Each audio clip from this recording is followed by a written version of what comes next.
Hello and welcome to SHERF's how-to videos. This video will discuss the committee member responsibilities at Phase 2 of the review process for SHERF. The program manager will send you an email letting you know that Phase 2 of the review process has begun, including your lead reviewer responsibilities, but also the fact that all committee members, where they don't have a conflict and where they're not a lead reviewer on an application, will still have access to all other applications that they can then read and prepare for committee discussion. So in order to find this information, you'll log into the RMS and make sure that you're on the reviewer home, and then you'll scroll down to the review phases. And you'll look for this icon, Phase 2 Initial Rating and Comments. This is where you're going to find the not mandatory form and the application so that you can read and prepare for meeting discussion.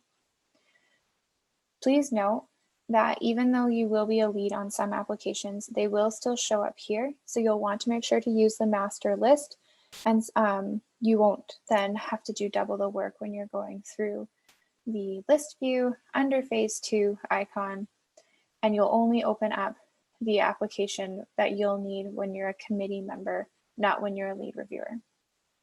So I'm a lead reviewer on this application, so I'm going to skip down to the next one. Just a brief overview of the list view. As usual, it looks the exact same as all of our other ones. So that'll help you letting you know which applications you may be a committee member on and can compare to your master list. And then it lets you know the activity type. So this is in committee review because it's not the full review form. And it just lets you know the status that we're in review Phase 2. So you'll click the open button and it's going to take you to this not mandatory, very short form. Please note that there's a jump to on the side. This actually gives you information throughout the entire review phases. So as you can see, you had completed Phase 1, but you can always go back to that information to see. But what it'll do is keep you at the most current phase, bringing that right to the top. So right now we're in Phase 2, Initial Rating and Comments. The first thing you will see is the View Application button. When you click this button, a new window will appear. It may take a few seconds, so just give it a bit of time. And it's going to show you the full review or application form. It'll have all application details. It goes over every component. And as you can see, under certain components, there's a blue link. And what this does is when you click on it, it's going to download and show you the description.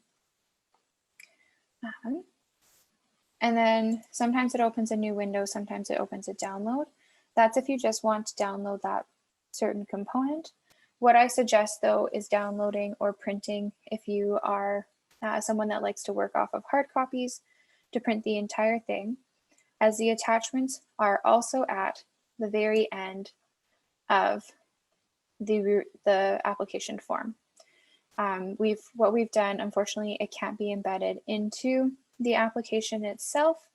So we've tried to make this as logical as possible, keeping the order that we have in the application form also in here, and just trying to make sure, like after the proposal, you're going to find timelines, and then you're going to find references, so on and so forth. So this is how you access the application form. When you're not a lead reviewer, you'll be accessing it here as a committee member. Then you do have the option to rate the application after you've read it based on the review criteria that we have given you at SHERF when it comes to reviewing each of these applications. Within this dropdown, you'll see the score where you could score between and what that means. So as a committee member, you don't score at the initial phase. You will be doing so at the review meeting.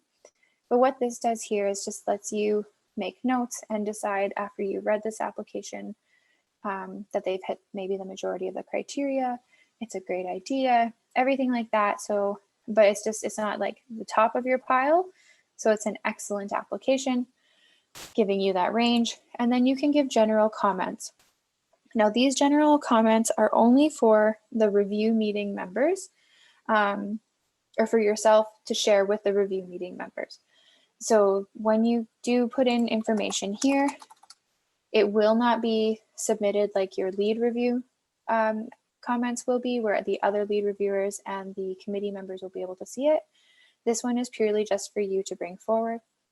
And like I said, it's not mandatory. There's no asterisks, so you don't have to complete it. But if you do want to use this form, and then after you're done, just click Save Draft. That'll save your information. You can always come back and redo it. If you do make more comments or something like that, and then you go to leave, it will make sure to ask if you'd like to save it. So you'll do that again, and then you can go back to the reviewer home when you're done, and that'll still live here.